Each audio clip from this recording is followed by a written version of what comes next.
السلام علیکم ورحمۃ اللہ۔ بلوغ المرام، کتاب الطہارہ، باب نواقض الوضوء، سبق نمبر ہے 20۔ بسم اللہ الرحمن الرحیم۔ عن عائشہ رضی اللہ تعالی عنہا ان رسول اللہ صلی اللہ علیہ وسلم قال: من اصابہ قیء او رعاف او قلس او مزی فلینصرف فلیتوضأ ثم لیبنی علی صلاتہ وہو فی ذلک لا یتکلم، اخرجہ ابن ماجہ وضعفہ احمد وغیرہ۔ حضرت عائشہ صدیقہ رضی اللہ تعالی عنہ راویہ ہیں اس حدیث کی۔ پیارے نبی صلی اللہ علیہ وسلم نے فرمایا، جس کو نماز میں قے آ جائے یا نکسیر پھوٹ پڑے یا صفراوی مادہ آ جائے یا مزی کا خروج ہو جائے تو اسے نماز سے نکل کر وضو کرنا چاہیے، اور جہاں سے نماز چھوڑی تھی وہیں سے آ کر دوبارہ سے شروع کرے، بشرطے کہ اس دوران میں اس نے گفتگو نہ کی ہو۔ اس روایت کو امام احمد اور ان کے علاوہ ضعیف بتاتے ہیں، ضعیف کہتے ہیں۔ تو یہ روایت سندن ضعیف ہے۔ تو اس روایت سے ہمیں یہ پتہ چلا کہ جس کو قے آ جائے وہ دوبارہ وضو کرے گا، نکسیر پھوٹ پڑے تو بھی دوبارہ وضو کرے گا، یعنی ناک سے خون کا بہنا، صفراوی مادے کا آنا، یعنی پیٹ میں موجود جو چیز کھائی پی تھی وہ باہر نکل آئے، پیٹ کے اندر موجود چیز منہ کے راستے سے باہر آ جائے، تو ایسا شخص دوبارہ پھر سے وضو کرے۔ جتنی نماز اس نے پہلے پڑھ لی تھی، 1 یا 2 یا زیادہ رکعت، اور اس پر وہ بے وضو ہو گیا، اب اگر وہ دوبارہ سے وضو کر کے آئے اور کسی سے گفتگو نہ کی ہو تو آ کر نماز شروع کر دے، جتنی نماز پہلے پڑھ چکا تھا اسے شمار کرے اور باقی ماندہ رکعات پوری کر کے سلام پھیر دے۔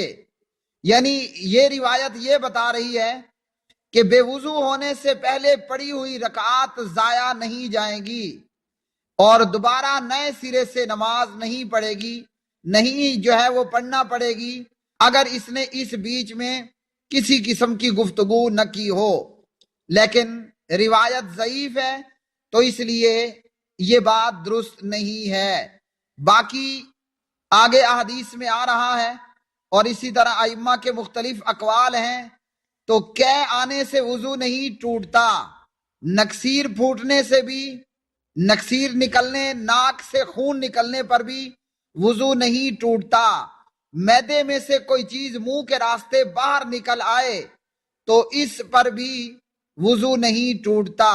ہاں، مزی نکلنے پر وضو ٹوٹ جاتا ہے، جیسا کہ ہم اس سے پہلے سبق نمبر 19 کے اندر احادیث پڑھ چکے ہیں کہ جب مزی نکلے گی یعنی شرمگاہ سے کچھ نکلے گا تو وضو ٹوٹ جائے گا۔ اور یاد رکھیے جیسے سبق 19 میں ہم نے یہ پڑھا کہ شرمگاہ آگے یا پیچھے کی شرمگاہ سے کچھ بھی نکلے گا، ہوا ہو، پڑ ہو، مزی ہو، ودی ہو، پیشاب ہو، جو بھی باہر نکلے گا وضو جاتا رہے گا۔ مزی کے نکلنے پر وضو ٹوٹ جائے گا، اور اسی طرح نکسیر اور پیٹ میں کھانے پینے کی چیز منہ کے راستے باہر نکل آئے، ناک سے خون جاری ہو جائے، تو اس میں سے علماء کے ایک گروہ کا خیال یہ ہے کہ وضو ٹوٹ جاتا ہے، جبکہ دوسرے گروہ کا یہ کہنا ہے کہ وضو نہیں ٹوٹتا۔ اور صحیح حدیث کی روشنی میں راجع یہی ہے کہ خون نکلنے سے، قے آنے سے، صفراوی مادے کے نکل آنے سے وضو نہیں ٹوٹتا، جیسا کہ ہم دیگر احادیث کو اس تعلق سے دیکھیں گے۔ نکسیر کے نکلنے سے، ناک سے خون آنے پر وضو ٹوٹ جاتا ہے، یہ کہنا ہے حضرت امام ابو حنیفہ رحمہ اللہ کا کہ قے اور نکسیر دونوں سے وضو ٹوٹ جاتا ہے۔ اور اس کے برخلاف حضرت امام مالک اور حضرت امام شافعی رحمہم اللہ تعالی وہ فرماتے ہیں کہ نکسیر وغیرہ کے نکلنے سے وضو نہیں ٹوٹتا۔ اور اسی طرح صحابہ میں سے عبداللہ بن عمر، جابر، اور اسی طرح عبداللہ بن عباس، ابن ابی اوفا اور ابو ہریرہ رضوان اللہ علیہ مجمعین، تابعین میں سے سعید بن مسیب وغیرہم کا یہ کہنا ہے کہ قے اور نکسیر خون ناک سے آنے پر وضو نہیں ٹوٹتا۔ چونکہ حضرت عائشہ رضی اللہ تعالی عنہ کی یہ روایت کہ قید، نکسیر وغیرہ آنے سے وضو ٹوٹ جاتا ہے، یہ روایت سندن ضعیف ہے۔ امام احمد اور دیگر محدثین نے ضعیف کہا، بلکہ اس سلسلے میں جتنی روایات ہیں کہ قید یا نکسیر کے آنے سے وضو ٹوٹ جاتا ہے وہ سندن سخت ضعیف ہیں، تو اس لیے یہاں یہ مسئلہ ثابت نہیں ہوگا۔ ہاں، مزی کے نکلنے سے وضو ٹوٹ جائے گا، اور اسی طرح شرمگاہ میں سے جو بھی نکلے گا وضو جاتا رہے گا۔ جبکہ شرمگاہوں کے علاوہ جسم سے خون نکلتا رہے، بھلے وہ نکسیر کی صورت میں ہو اور پھوڑے کی صورت میں ہو، تیر لگنے اور زخم لگنے کی صورت میں ہو، تو وضو نہیں ٹوٹے گا۔ جیسا کہ ایک انصاری صحابی نماز پڑھ رہے تھے، دشمن نے ان پر تیر چلائے اور جس کی وجہ سے یہ زخمی ہوئے، تو سخت زخمی ہوئے اور تیروں پر تیر لگنے کے باوجود جسم سے خون بہتا رہا، مگر اس کے باوجود اپنی نماز میں مشغول رہے اور نماز کو جاری رکھا۔ سنن ابی داود کتاب الطہارہ باب الوضو حدیث نمبر 198، اور اس کی سند ہے حسن۔ اسی طرح المستدرک علی الصحیحین للامام حاکم، اور اسی طرح صحیح ابن خزیمہ وغیرہ ذالک۔ تو صحابی کو تیروں پہ تیر، اور یہی روایت علامہ زکریا صاحب نے فضائل اعمال میں بھی لکھی ہے کہ پیارے نبی علیہ الصلوۃ والسلام کے صحابی کو تیروں پر تیر لگتے رہے مگر وہ نماز پڑھتا رہا۔ تو کیا معلوم ہوا کہ خون نکلنے پر وضو نہیں ٹوٹتا۔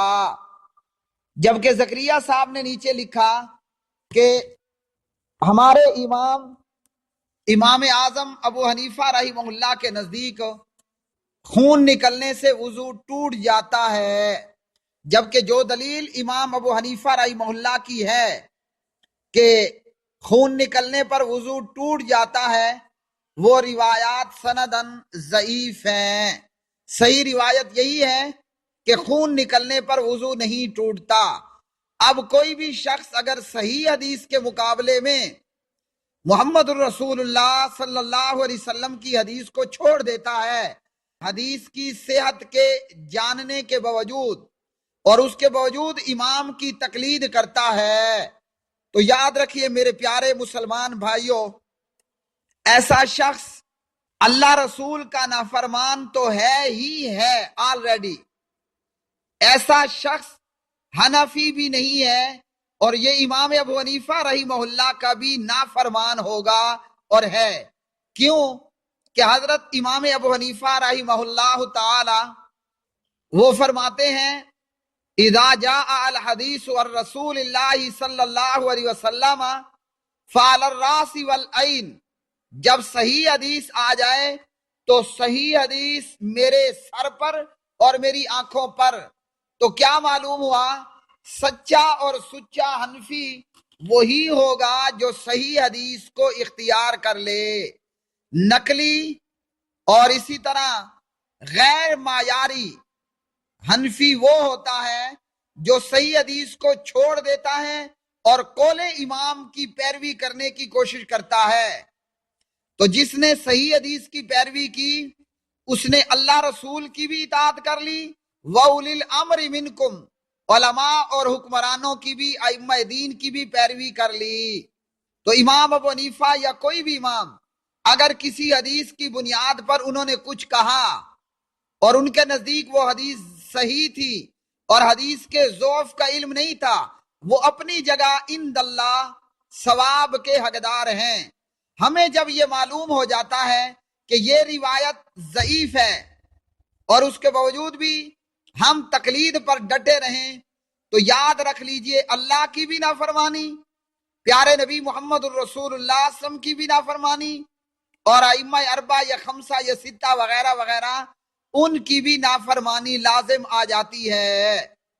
تو اس لیے خون نکلنے سے وضو نہیں ٹوٹتا۔ اسی طرح سیدنا حضرت عمر بن خطاب رضی اللہ تعالی عنہ ابو لولو مجوسی ایرانی کے ہاتھوں خنجر کھا کر زخمی ہوتے ہیں، اور حضرت عمر رضی اللہ تعالی عنہ اسی حالت میں نماز پڑھتے رہے حالانکہ آپ کے جسم سے خون جاری رہتا تھا، حالانکہ آپ کے جسم سے خون جاری رہتا تھا۔ موطا امام مالک کتاب الطہارہ، اور اس کی سند صحیح ہے۔ اسی طرح سنن الکبریٰ للبیہقی۔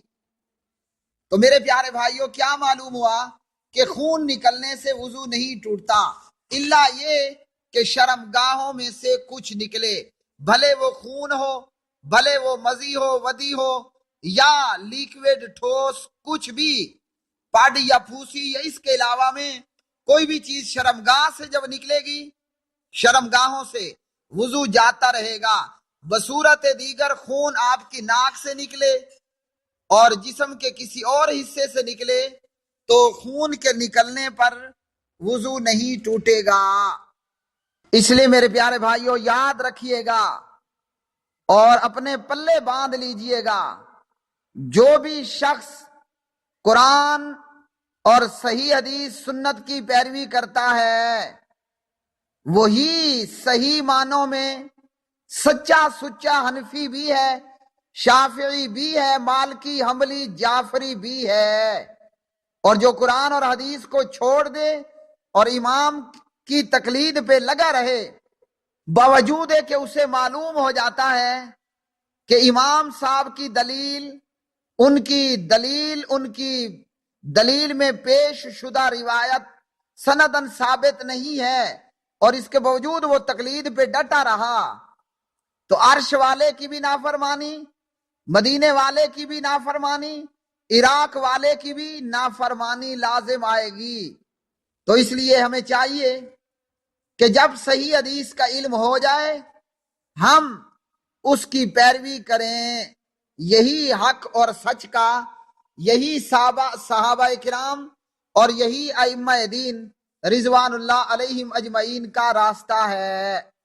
اگلی حدیث، عن جابر بن سمرۃ رضی اللہ تعالی عنہ ان رجلا سأل النبی صلی اللہ علیہ وسلم اتوضأ من لحوم الغنم قال ان شئت، قال اتوضأ من لحوم الابل قال نعم، اخرجہ مسلم۔